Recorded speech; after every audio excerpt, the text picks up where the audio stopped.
Então, a fé nos una a todos e frutifique em amor em nossos corações. Que isso seja hoje e sempre.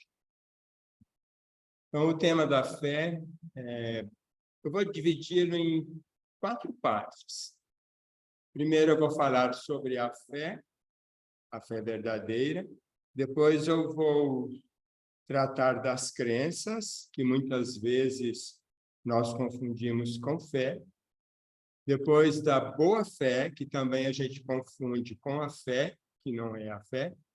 E depois eu vou trabalhar com a fé de Jesus, que é o exemplo da verdadeira fé. Então, a fé é luz. Geraldo, você, por favor. A fé é luz divina no íntimo de cada um de nós e de todos os seres humanos. Então, a fé é uma graça que está em todo ser humano. O problema é que nem sempre a gente ativa essa fé. Algumas vezes, a fé nem é acesa na vida da pessoa. Então, fica uma fé apagada. Aí a pessoa fala que não tem fé. Ela tem fé, só que ela não ativou a fé. Outras vezes, a gente ativa a fé com entusiasmo e tudo, e, de repente, põe a fé debaixo do alqueire. Então, é uma luz que deixa de brilhar.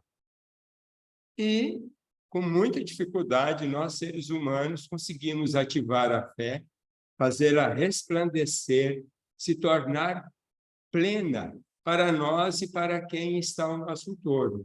Então, essa é a fé que se transformou em verdadeira luz. A gente pode aplicar essa fé no dia a dia nosso, que a gente chama de fé humana. Então, você consegue você está desempregado, aí consegue um trabalho. Aí a pessoa chega para você e fala assim, olha que bom, soube que você conseguiu um trabalho. Ah, mas não era o que eu queria fazer, estou lá, até pareceu outra coisa. Então, ele está indo para o trabalho sem nenhuma fé humana. Esse trabalho pode dar certo? Vai dar certo, com certeza, né? Então, já está acontecendo o que ele está desejando. É o que o trabalho sabe logo, né? Não vai gerar nenhum fruto. Outros pegam o trabalho com entusiasmo. Ai, que bom, conseguiu o trabalho, uma beleza. Aí vem a primeira cobrança. Nossa, mas eu não esperava que o trabalho me pedisse tanto. Aí desiste do trabalho, pois a fé humana é debaixo do alqueire. Perdeu a oportunidade. E outros tomam o trabalho, mesmo achando que não é o melhor trabalho para ele, mas ele faz com todo amor aquele trabalho, e a partir daquele trabalho ele consegue outro melhor, muitas vezes na própria empresa, ou a empresa é dele, ela dá certo, aí a fé humana frutificou. Tem gente que só fica na fé humana, e falta a outra fé que é eterna, que é a fé divina, né? Que é a verdadeira fé. Então, a fé divina, ela tem que brilhar em nossa vida diante de Deus e dos homens. A fé humana geralmente brilha diante dos homens, né? Mas Deus é Pai, então sempre aproveita alguma coisa dessa fé humana também. E a fé divina abre as portas da verdadeira vida, que é a vida espiritual. O 2, Geraldo. O 3, Geraldo.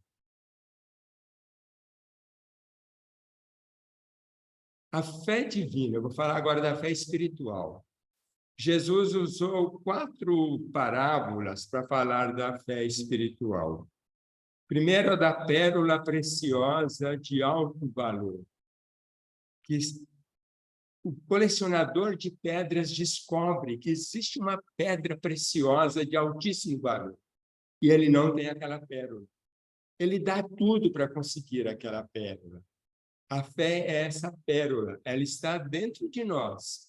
Só que a gente tem que construí-la, conquistá-la, adquiri-la no dia a dia. A outra parábola que Jesus usa é o tesouro escondido no campo. Aí é que eu me lembrei lá da Aparecidinha, quando no começo do século XX foi descoberto o cristal naquela Baixada da Aparecidinha. E o cristal tinha um valor de revenda muito bom. E, na mesma época, descobriram águas marinhas, na área de Várzea Alegre. O povo que descobriu isso Em Aparecidinha, pelo menos, meu pai contava, eles esconderam que lá tinha cristal. E tentaram comprar todas as várzeas onde tinha cristal. E conseguiram, a terra não valia nada, não dava nada. Era só um lugar onde o rio passava, não produzia inhame. Só que quando eles começaram e falaram ainda que iam fazer valetas para secar a várzea, plantar inhame, plantar alguma coisa assim. Quando começaram a fazer as valetas, sabendo que tinha cristal, aí quem vendeu se arrependeu muito. Então, Jesus conta a parábola, que é um tesouro escondido no campo, que quem descobre vende tudo que tem para comprar aquele campo e extrair o tesouro. Então, a nossa fé também é assim, é preciso descobri-la, né? Achar esse tesouro que está dentro de nós. A terceira parábola que Jesus conta é que a fé é como uma semente de mostarda, a menor de todas as sementes, e que, se plantada, cresce, se torna uma árvore importante que abriga a criação que está em volta dela. Ele fala nos pássaros, nos animais. Então, é a fé que rende frutos. Não é só uma pérola, não é só um tesouro. Ela é uma planta que cresce e rende frutos para quem está à sua volta, para você e para quem está à volta. E a quarta parábola é quando fala do semeador. A semente é boa, o semeador distribui a semente. É a graça divina da fé. Só que essa semente é dada para cada pessoa, para que ela germine, cresça, frutifique, se multiplique. Muitas pessoas deixam a semente à beira do caminho, nem dá por fé da fé, né?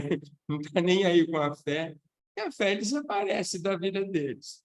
Outros, é um foguinho de palha, põe a fé ali em cima da pedra, fértil, ela nasce rápido, cresce e apaga.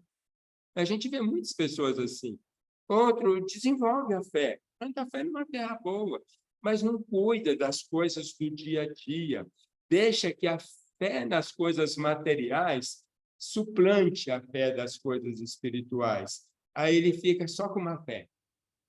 Tem que andar de muleta. Aí reclama que não tem fé, fica com inveja dos que têm fé, mas ele teve fé, só que ele deixou os espinheiros sufocarem essa fé. As dificuldades do dia a dia, as preocupações, etc. E tem aqueles que põem a fé na terra boa e cuidam. Alguns cuidam menos, dá 30%, alguns cuidam bastante, dá 60%, e alguns cuidam plenamente, dá 100%. Então, é a luz que resplandece, é a mesma luz que resplandece espiritualmente. Geraldo, vamos para o outro? Fé é certeza da verdade espiritual. Quem tem fé tem certeza na verdade espiritual. A música que a Elisa escolheu hoje estava me fazendo lembrar dessas três certezas. As certezas foram trazidas por Jesus. Primeira certeza: Deus é nosso Pai. É um Pai amoroso, um Pai de infinita misericórdia, um Pai que cuida de todas as criaturas. Mas nas criaturas que têm consciência de si mesmas, que são as criaturas humanas, esse Pai mora dentro da mente dessas criaturas humanas. Ele está dentro da mente das criaturas humanas. Por isso que Jesus vivia conversando com o Pai. Ele estava em silêncio, todo mundo conversa em silêncio, conversando com o Pai. O que eu faço agora? O Pai fala pela consciência. Quando ele estava cansado, ele ia para o alto das montanhas conversar com o Pai. O que eu faço? E ele ouviu o Pai falando para ele. Se a gente aprender a despertar a consciência, a gente ouve essa voz com muita clareza. É que, normalmente, a gente dá uma sobreadinha, uma obnubilada na consciência, e aí não consegue ouvir bem a voz do Pai que está em nós, está em todas as criaturas humanas. A gente fala até no pior dos seres humanos, até no pior dos seres humanos. Ele não abandona ninguém. Só que quando a gente conclui essa experiência na Terra, vai prestar conta do que a gente fez dessa presença divina. Se a gente não deu a menor bola para ela, a nossa alma fica raquítica.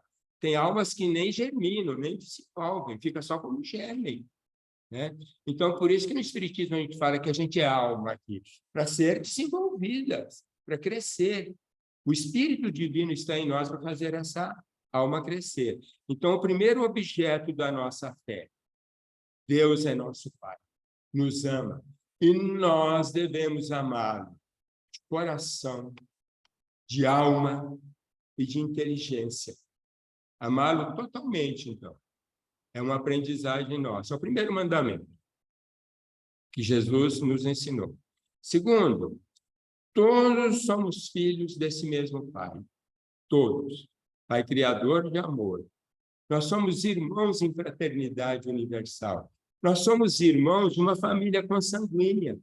Nós somos irmãos de religião. Nós somos irmãos de cidade. Nós somos irmãos de país. Nós somos irmãos de planeta. E nós somos irmãos das muitas moradas na casa do Pai, de todas as humanidades. Mas é preciso ter paciência. Nós temos que começar com a nossa irmandade aqui. Se a gente aprender a realmente amar a nossa família, já foi um passo dado. Se a gente amar a nossa família espiritual, que está encarnada conosco nesse momento, é um outro passo da irmandade humana. Se a gente se amar na cidade, respeitar um ao outro, se tratar bem, mais um passo. Se a gente se amar no país, apesar de nossas diferenças, mais um passo.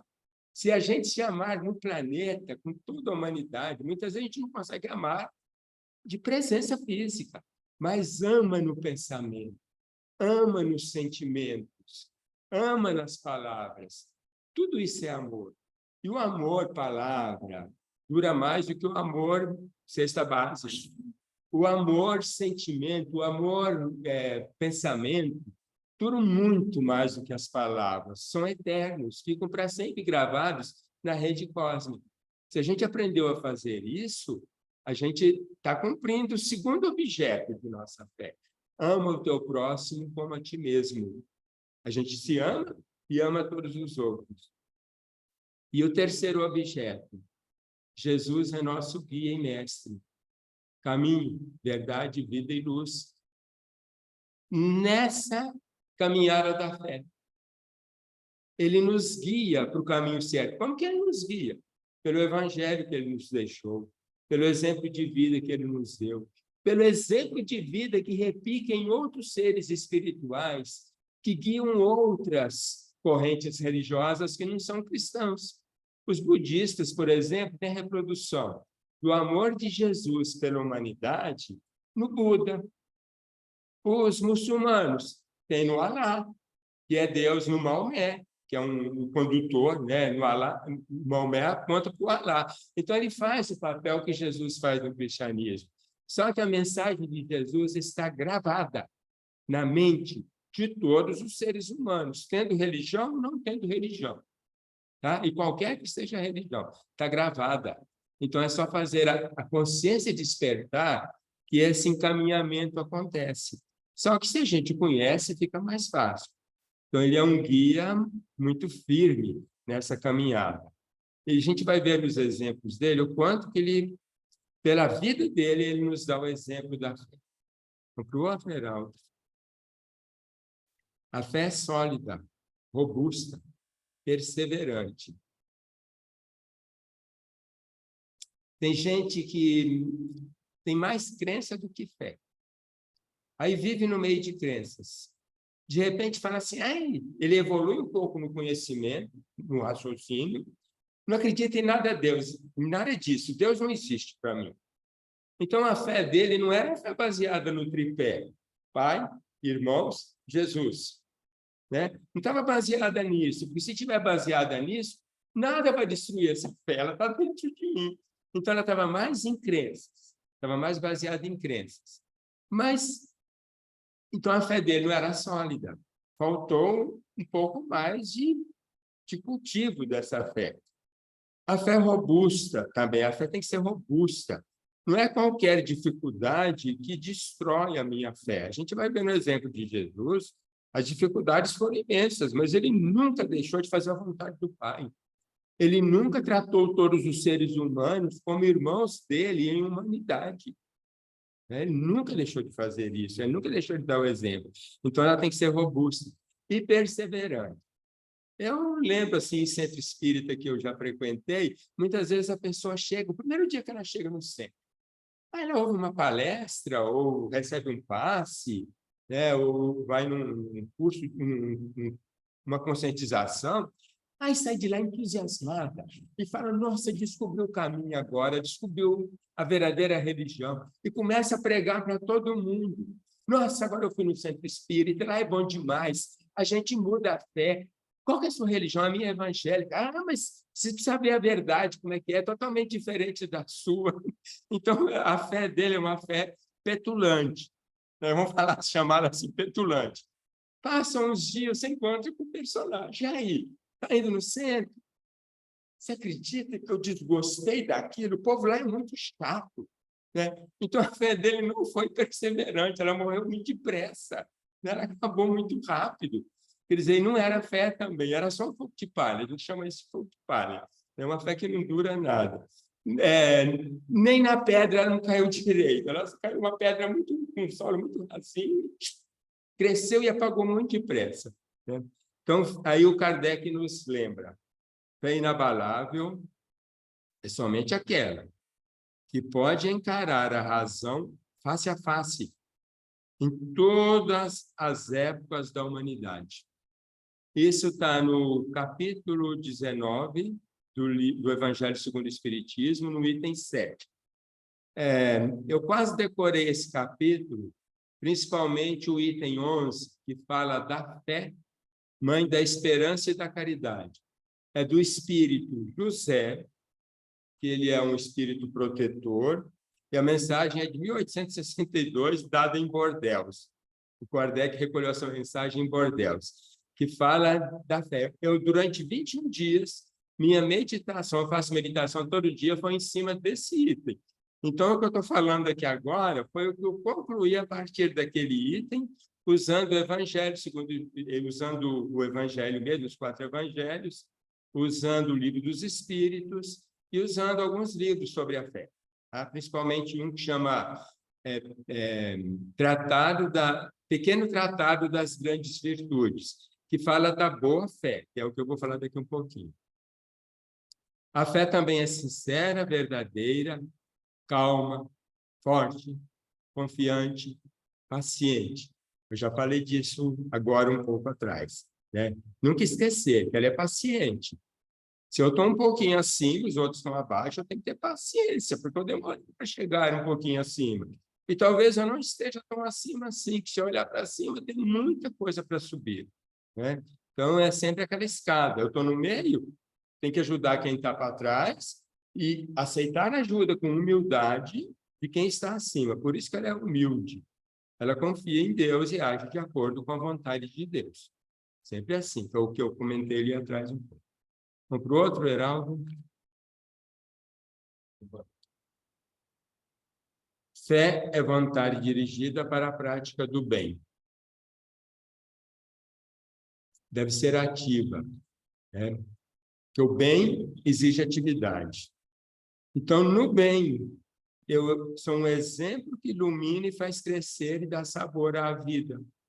Quer dizer, quando eu levo a minha fé para as outras pessoas de forma ativa, querendo o bem delas, na realidade, eu estou usando a minha fé como luz, eu estou usando a minha fé como fermento na massa, que está fazendo a fé dos outros crescer, e eu estou dando sabor à vida dos outros, estou usando o sal do sabor, que são as falas de Jesus. A gente é luz, a gente é fermento na massa, a gente é sal da terra.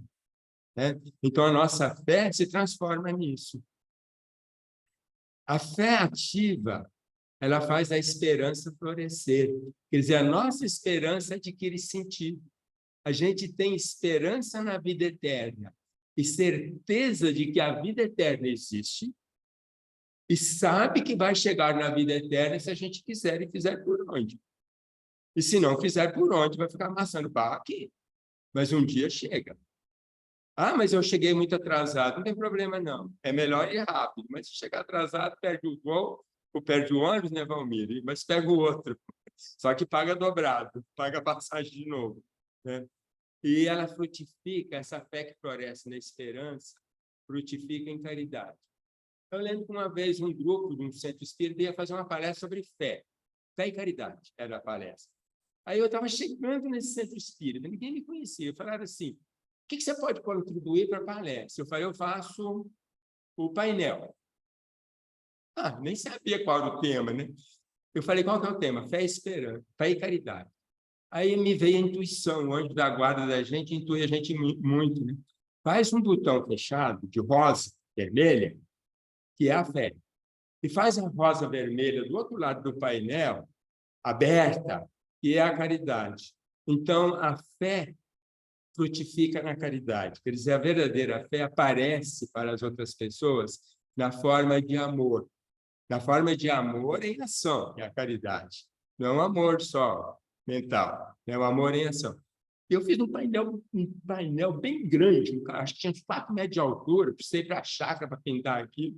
Aí ficou muito tempo, mas gravou. Eu nunca mais esqueci dessa intuição que eu tive, que a fé é um botão que floresce na caridade. Eu posso ficar com ela a vida inteira em forma de botão, e se eu não transformá-la em amor, vai florescer, né, para os outros.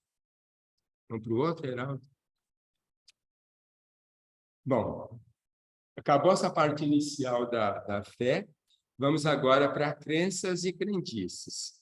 Tá? São 19, 24. Então, quanto às crenças e crendices, à medida que o ser humano vai evoluindo, vai se instruindo, vai desenvolvendo a ciência, vai se aprofundando na filosofia, vai crescendo em moral, em espiritualidade interior e exterior, que é a moral, a espiritualidade interior, o contato com as verdadeiras forças da vida, as crenças vão diminuindo. Então, a humanidade, no começo dela, os deuses eram montanhas, eram árvores, eram trovões, era o sol, era a lua, eram as estrelas, né? Era um ser humano forte. Os deuses foram sendo isso, né? Depois, à medida que o ser humano foi evoluindo, viu que o sol ele era importante, mas ele é só um astro, né? Que o dia que ele desaparecia num eclipse, ele estava com raiva da humanidade. Foi a Lua que ficou na frente do Sol e escureceu durante 2, 3 minutos a Terra, e depois a Lua saiu da frente. Então, vem o conhecimento, só que esse conhecimento demora muito para chegar. Então, até o século XVI, começo do século XVII, o cristianismo ainda considerava a Terra como o centro do universo. Hoje, a gente sabe que a Terra não é o centro do universo. Tem alguns que acham que ela é plana, mas fazer o quê, né? Se ela for plana, eu vou fazer o quê? A gente sabe que ela é esférica, né? Porque a gente correlaciona, a ciência mostra isso. As câmaras dos satélites, dos foguetes, da nave espacial que foi para a Lua, mostrou que a Terra é redonda. A gente vê a Terra lá da Lua. Agora, se a pessoa não quer acreditar, é problema dela. Então, crença, você pode ter e pode não ter. Não faz muita diferença na sua vida, tá? Se ela não te leva a uma total descrença e você não tem fé, porque ela é uma muleta. Então, se você não tem fé nenhuma em nada, a crença é uma muleta, ela ajuda, né? As religiões são muito baseadas em crença. E algumas religiões usam a crença como medo. Eu fui católico e ainda tenho assim, um espírito bastante forte em mim da doutrina católica. Mas eu consigo fazer a ponte com o espiritismo. Mas eu, quando tinha uns 6, 7 anos, uns padres foram lá em São Pedro de Marilândia, no município de Marilândia, eu morava lá, e teve retiro. Todo mundo parou de trabalhar na roça, de colheita, não era época de colheita de café, não. Era um período mais tranquilo. Os padres também não eram bobos, né?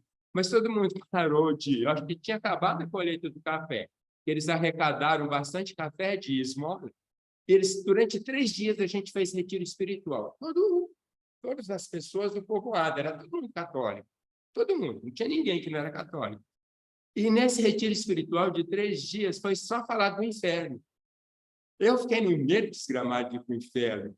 Aí eu chego no espiritismo e aprendo que o inferno está dentro de mim, como o céu também está dentro de mim. Então, eu que crio meus problemas, eu crio o inferno na minha vida. Esse inferno eterno é só uma crença. Como tem outras crenças, tem crenças no espiritismo.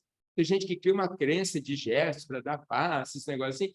Isso não tem problema. O passe, a gente sabe que ele é espiritual. O restante não faz mal, desde que seja feito com amor. Né? Outro geral. Ainda é sobre a crença, tá o próximo. Então, a crença, o Kardec sabia que as crenças ainda eram muito fortes em nossa vida, por isso que ele colocou 2 palavrinhas básicas para quem é espírita: instruí-vos e amai-vos. O amai-vos, amando a Deus, amando a gente mesmo, amando ao próximo, amando quem nos guia, amando todos os seres humanos desse encarnados ou no plano espiritual, né? E instruí-vos, porque o instruí-vos nos aproximaria daquela mensagem que estava ali atrás, que a fé verdadeira se constrói encarando a razão dos fatos face a face, sem medo de ver a verdade. Ah, mas essa verdade vai negar tudo que eu acredito. Mas é a verdade? É. Então muda a sua crença, a crença pode mudar. Né? Você está se aperfeiçoando, você está subindo um degrau quando você muda essas crenças. Né? Então, instruí-vos é o caminho para a fé.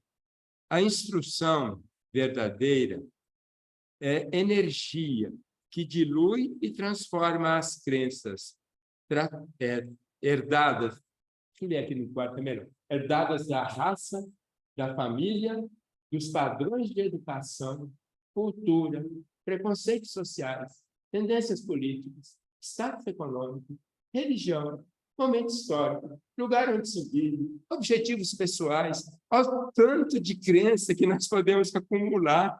A gente, ultimamente, estava muito nas crenças políticas. Algumas vezes, do lugar onde a gente vive. A gente vive em Santa Teresa, tem um monte de crença aqui que não tem em outros lugares. Então, a gente fica imerso nessas crenças. E aí é fácil você entrar no viés dessas crenças e não ter outras crenças. Se eu trouxer um Yanomami lá de Roraima aqui para Santa Teresa, ele não vai ter nada das nossas crenças, porque as crenças dele são outras. Ele acredita em outras coisas. Né? Mas, no fundo, o Yanomami de qualquer teresense está o germe da fé, só fazendo frutificar. O Tupã dos índios vira o Deus verdadeiro, vira um pai pela fé. As tribos inimigas entre eles viram amigas, porque eles aprendem que conviver e cooperar é muito mais fácil de sobreviver do que competir.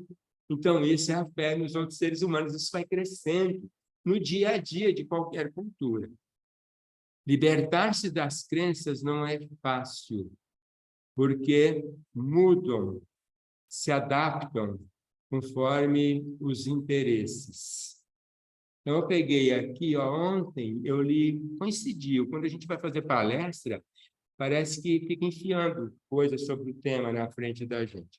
Ontem eu estava no Google, até eu pus no grupo da casa, no grupo mediúnico da casa, uma reportagem analisando vários estudos científicos sobre a mente humana. Né? E as nossas crenças estão muito ligadas com a nossa mente. E lá falava o seguinte, bem sintético: a mente aceita aquilo em que acredita. Então, se eu não acredito numa coisa, eu nem vejo essa coisa.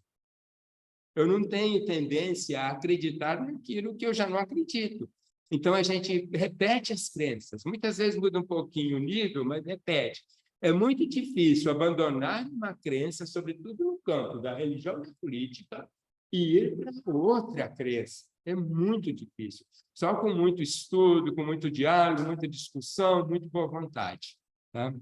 Outra coisa que fala, espelhamento das próprias crenças na realidade. Então, eu ponho lentes. Eu uso uma lente azul das minhas crenças. Olha aqui e vejo todo mundo azul. Porque eu estou com a lente azul. Aí o Eldair fala, não, aqui todo mundo está de vermelho.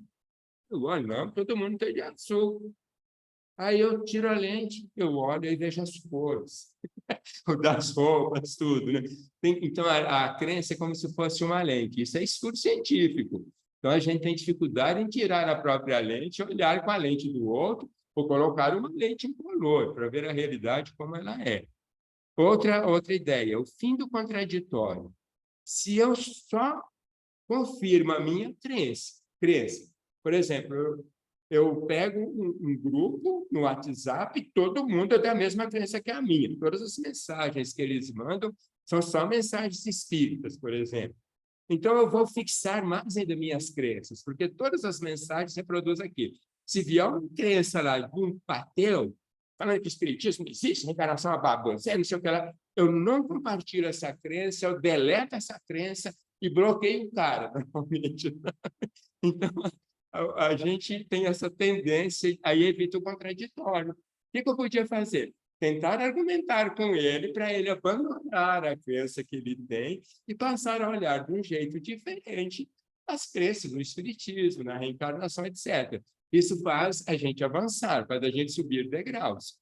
E no contraditório, sempre eu cedo um pouco, aprendo a ouvir melhor, argumentar melhor. Então, eu melhoro a minha instrução fica melhor. Outra ideia, exclusão da dúvida, que é semelhante à primeira. Se todo mundo compartilha a mesma coisa, não tem vez para dúvida. Ah, mas eu não acredito em reencarnação e sou espírito. Ué, mas por que você não acredita em reencarnação e é espírito? Eu não acredito de um jeito tal. Mas eu sei que reencarnação existe, que a evolução existe. Eu acredito de outro jeito. Aí, talvez, nessa dúvida, todo mundo cresça um pouco. E talvez eu mude minha ideia, passe a acreditar que a reencarnação é do espírito em corpos humanos, né? Que é a visão que a gente tem. Então, isso faz... O Kardec, quando falava em encarar a razão passo a passo, sem medo, em todas as épocas da humanidade, é nesse sentido, para a gente nunca ter medo de nada. Se eu falar para um católico que a Virgem Maria não é virgem, mas é dogma, eles não podem deixar de acreditar nisso, eles vão me falar que eu sou ateu, que eu não acredito em nada. Mas se eu argumentar, não, é por causa de tradução, era uma jovem, Maria teve outros filhos, não sei o que lá, é histórico isso, e comprovar, talvez ele passe a ver Nossa Senhora num outro olhar, muito mais humana, muito mais exemplo para a nossa vida, ser humano que viveu como nós, com todas as dificuldades, com todas as lutas do dia a dia, né? Vencendo isso nos pequenos detalhes e nos grandes detalhes da vida, porque a vida de Maria foi assim. Então, a minha devoção a Maria deixa de ser mística e passa a ser real, verdadeira. Passa a ser uma devoção humana, num ser humano que se completou e que também posso me completar, então. Outra coisa que eles falam, só faltam duas, é visão unilateral. Eu vejo o mundo só do lado. Aí o mundo fica só do lado, só tem meia laranja. Aí eu posso até achar que ele é chato mesmo, só de um lado. E a vida também fica chata. Se a gente não tem pontos de vista diferentes, e faço o mundo caber nas minhas crenças, o mundo cada dia vai ficando menor para mim, né? Vai ficando chato o mundo, um mundo sem cores, minha vida vai ficando chata e sem sentido. Então, quer dizer, o unilateralismo nos transforma em seres muito pobres. O fanatismo leva a isso, o charlatanismo leva a isso, o negacionismo leva a isso, a fascinação. Eu só acho que um ser humano é perfeito, ele é perfeito, o resto não presta. Fascinação, fatalidade. Ah, tudo já está decidido por Deus, então não preciso fazer nada. Tudo leva a essa visão unilateral. Todas são decrescentes. Bom, acabou a crença, vamos para a boa-fé. Boa-fé ainda não é verdadeira fé. Tá? Mas a boa-fé exclui a mentira. Então, os fariseus, Jesus tanto discutia com eles, amava os fariseus, mas discutia com eles seriamente para eles saírem da hipocrisia. Eles achavam, pregavam uma verdade sobre Deus e viviam outra verdade no dia a dia. Falavam que você tinha que dar esmola para o templo e para Deus, mas, na realidade, a esmola que as pessoas de boa fé doavam para o templo e para Deus ia para um tesouro comum que pagava os fariseus, que era dividido entre eles, que mantinham o templo também. Mas eles tinham as empresas que mantinham o templo. Eles controlavam o comércio no templo, né? Controlavam o câmbio no templo. Ah, mas por que tinha câmbio? Porque vinha gente do mundo inteiro para o templo em Jerusalém. Então, as moedas eram diferentes, os valores eram diferentes. Então, tudo tinha que ser transformado em dinheiro judeu, porque os animais do sacrifício, as oferendas do sacrifício, só podiam ser comprados naquela moeda, porque só aquela moeda agradava a Deus. Então, isso, eles usavam da boa-fé dos fiéis como um instrumento de má-fé. A, a boa-fé, muitas vezes, ela não está baseada na verdade. Por exemplo, o caso que eu citei da Virgem Maria, talvez a boa-fé que os cristãos têm na virgindade de Maria, nesse dogma, não esteja baseado na verdade. Não estou falando que não está, mas talvez não esteja. Então, ela não está isenta de erros, mas ela não deixa de existir. A boa-fé continua existindo. A boa-fé sempre tem que ser crença fiel e sincera. Ela não pode ser mentirosa. É o contrário de hipocrisia, mentira, duplicidade, falsidade, má-fé. É o contrário disso tudo. A gente pega aqueles casos que a gente teve ano retrasado, João de Deus, Flor de Lis, Padre Robson, todos usavam a boa-fé dos fiéis com segundas intenções que eram monetárias ou políticas ou de autovalorização, tá? Mas a boa-fé dos fiéis não deixou de ser boa-fé, só que eles transformaram a boa-fé deles em má-fé deles. E aí desmoronaram com a boa-fé dos fiéis também. Hoje, quem acredita aqui em João de Deus?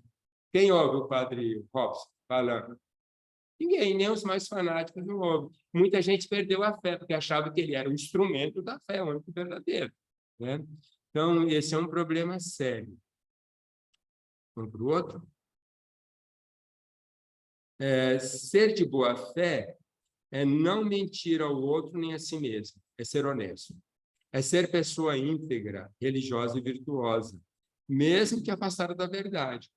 Você acredita porque você acha que aquilo é verdade. E você prega o que você acha que é verdade. E você atua de acordo com aquilo que você acha que é verdade. Você não é fariseu, você não é hipócrita. Tá? Então, aí a boa-fé... Vamos para o seguinte? A boa-fé deixa de ser virtude quando se torna fanatismo, farisaísmo.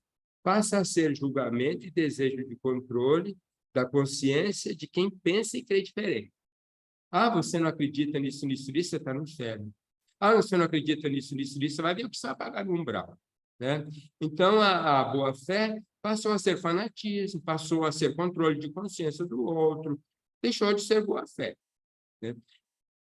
O orgulho religioso também pode levar a isso. Ah, nós somos a revelação tal, nós somos a terceira revelação. Vocês, não, vocês estão ainda na primeira e segunda. Nós somos muito melhores. Então, se eu uso a verdade que eu adquiro numa religião, no espiritismo, por exemplo, para diminuir os outros, torturar psicologicamente os outros, torturar a consciência dos outros, respeitando o nível da fé deles, eu não estou agindo de boa fé.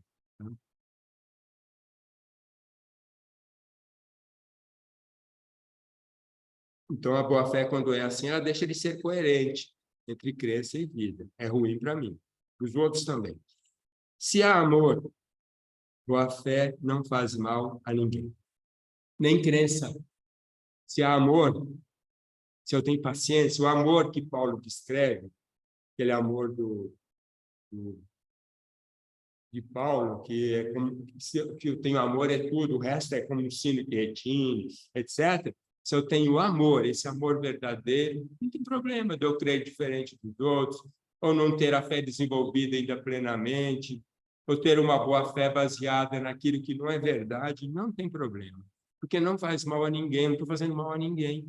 Eu só estou atrasando um pouco a minha compreensão da minha realidade.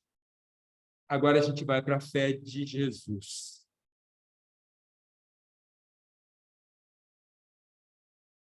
Jesus é o exemplo perfeito de vivência da fé humana e divina. Perfeito. Ah, mas Jesus, então, sabia tudo, a mente dele era divina. Não. A mente de Jesus humano era humana. Assim como nós temos dúvida quando a gente é criança, no começo a gente não tem dúvida no nosso pai terrestre. A gente confia plenamente nele. Mas lá pelos 6, 7 anos, a gente começa a fazer algumas perguntas e ele não responde o que a gente queria saber de resposta. A gente começa a perder a fé no Pai verdadeiro. Jesus passou pelas mesmas dificuldades que nós. Jesus passou pelas dificuldades humanas como nós. Pode passar para o seguinte, Geraldo. Passou por todas as dificuldades humanas, né? Mas ele nunca perdeu a confiança no Pai, primeiro no Pai terrestre, depois em Deus. Ele foi descobrindo ser o Pai dele enquanto ele era filho do homem, né? Ele ficou 30 anos vivendo como filho do homem. Enquanto ele ficou os 30 anos vivendo como filho do homem, ele foi descobrindo a força do Pai Celeste, pouco a pouco. Ele via esse Pai em tudo que ele fazia, nas dificuldades, no trabalho dele de arrimo de família, no que ele aprendia na sinagoga, nos valores religiosos e tudo. E, pouco a pouco, à medida que ele foi crescendo em conhecimento, ele foi eliminando da vida dele aquelas crenças da tradição judaica, que não se referiam a Deus de amor, ao Deus Pai, ao Deus de bondade, ao Deus que está no ser humano. Ele foi, pouco a pouco, se livrando também daquele conhecimento só intelectual, filosófico, foi se focando mais naquilo que era estritamente pessoal, ligado com esse Deus interior e puramente espiritual dentro dele, né?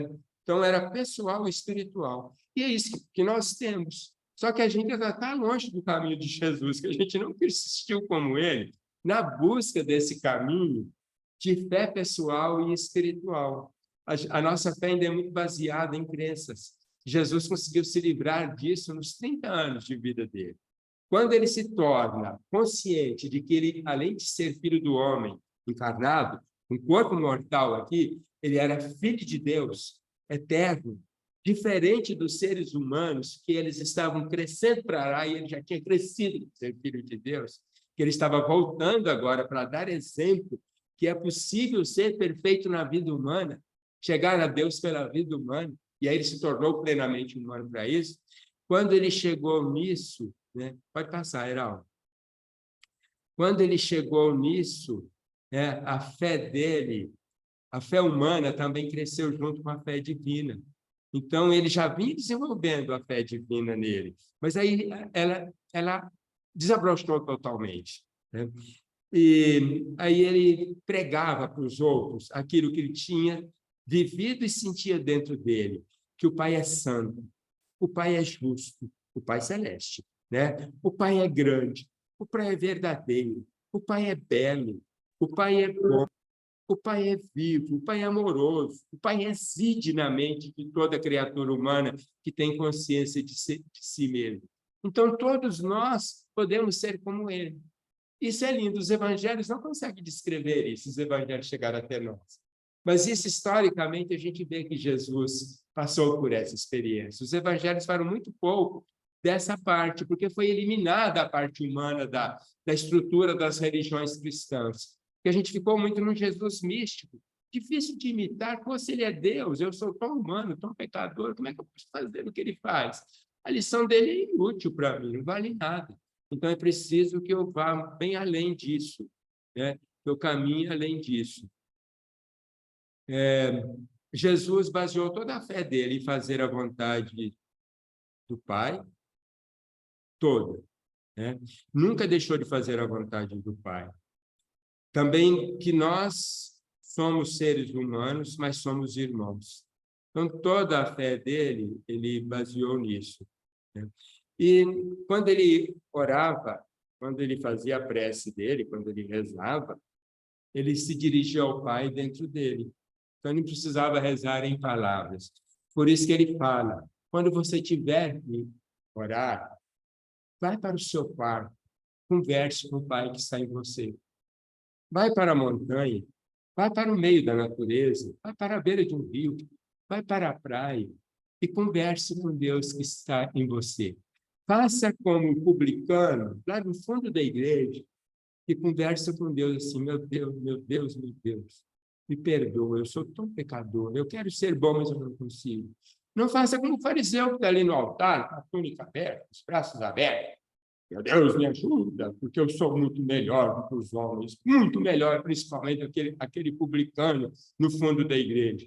Então, Jesus usava essas histórias do dia a dia para a gente entender o valor da mensagem dele. Vamos seguir, Geraldo? Ah, já está, né? Jesus nunca teve medo de demonstrar a fé dele, né? Ele enfrentava as provas da vida, já falei disso, né? O amor dele era por todos os seres humanos, e a fé dele sempre foi destemida, isenta de dúvidas espirituais. Claro que no trabalho humano dele ele tinha dúvida, estava fazendo um barco, onde que nós vamos pôr essa tábua? Aqui, ali, onde que ela fica melhor? A gente vai usar que técnica para montar esse barco? Essa viga dessa casa, ele era marceneiro, né? Então, as dúvidas humanas a gente tem no dia a dia, mas pela inteligência a gente vence. Ele nunca teve dúvida espiritual, que Deus era o Pai, que nós somos todos irmãos, e que ele estava aqui para mostrar para os seres humanos que é possível, com a ajuda do Pai dentro deles, chegar ao Pai, atingir o reino de Deus que está dentro de nós, né? Então, a fé dele sempre foi destemida. Eu lembro de um caso que Jesus estava perto do Jordão, se dirigindo para Betânia, e ele fala para os apóstolos, os 12 apóstolos estão com ele, inclusive Judas. Agora nós vamos para Jerusalém. Lá eu vou ser perseguido, eu vou ser preso, eu vou ser morto na cruz. Mas eu vou ressuscitar. Pedro fala assim, você está ficando doido? Você sabe que vai ser torturado, que vai ser preso, que vai ser afligido, que vai ser condenado à morte, que vai ser pregado na cruz. Não falou de ressuscitar. Esqueceu, pulou, porque a crença dele não estava focada nisso. A gente lê no Evangelho, não fala. E vai para Jerusalém. Jesus já estava meio estressado, ele usa o estresse humano. Sai para lá, Satanás. Você não sabe que eu tenho que fazer a vontade do Pai? Então eu vou lá para fazer isso tudo, mas é a vontade do Pai. Porque o Pai quer que eu passe por isso tudo para dar exemplo, que a morte não pode ser temida, porque ela é só um ponto na nossa vida, mas que eu vou ressuscitar, que a vida eterna está à minha espera, o reino dos céus está à minha espera, é lá que eu sou rei.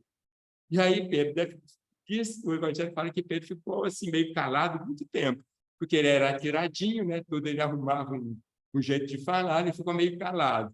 Mas a lição serviu de exemplo para ele, que ele nunca abandonou a fé dele. Traiu Jesus 3 vezes, mas a fé dele foi crescendo, crescendo, crescendo, apesar dos erros, até ele dar a fé, pela fé deu a própria vida. O Eldair ainda anteontem, né, falou que ele deu a vida e ele foi enforcado de cabeça para baixo, né? Vamos para o outro, Heraldo?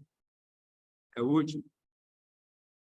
Bom, pode pular esse, Heraldo, que esse eu já falei, né?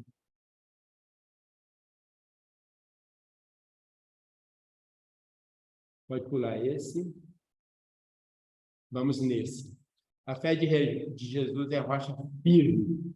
Aí ele falava, a casa de vocês tem que ser construída em rocha firme. O que é rocha firme? São os valores do Espírito. Que o nosso foco é o reino de Deus e que a gente está aqui para fazer a vontade do Pai. Eis que dá firmeza à nossa fé. Isso ele usou sempre. Ele só trabalhou, focou a essência do trabalho dele, nos valores do Espírito. Ele trabalhou em função de o reino de Deus. Ele falava que o reino de Deus está dentro de cada um de nós. Então, a gente tem que descobrir esse reino dentro de nós e fazer a vontade do Pai. Pai Nosso, ele nos ensinou, que fala exatamente disso, tá? E Jesus tinha uma fé pura, como de uma criança. Por isso que ele falava, se não vos tornares como crianças, não entrareis no reino do céu. Essa fé pura da criança. Não é o pensamento da criança, não, é a fé. E a fé dele era segura como de um sábio. É uma fé muito forte. Vamos para o outro, Heraldo.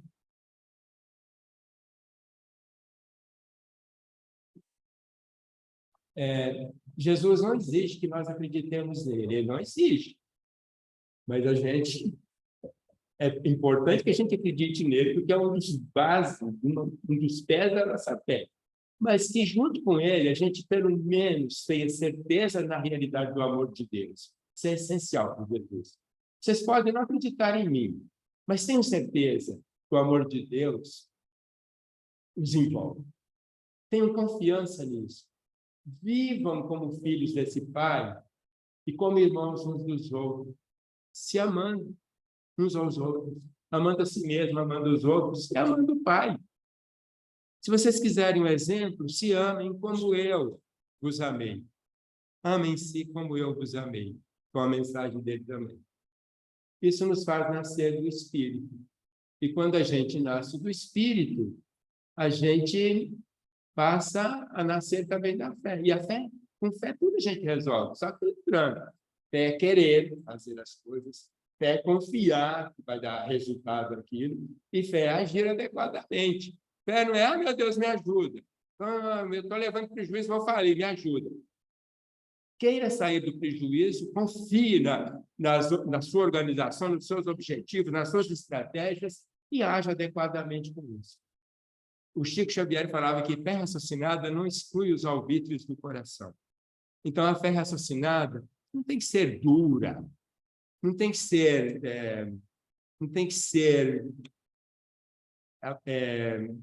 muito sistemática.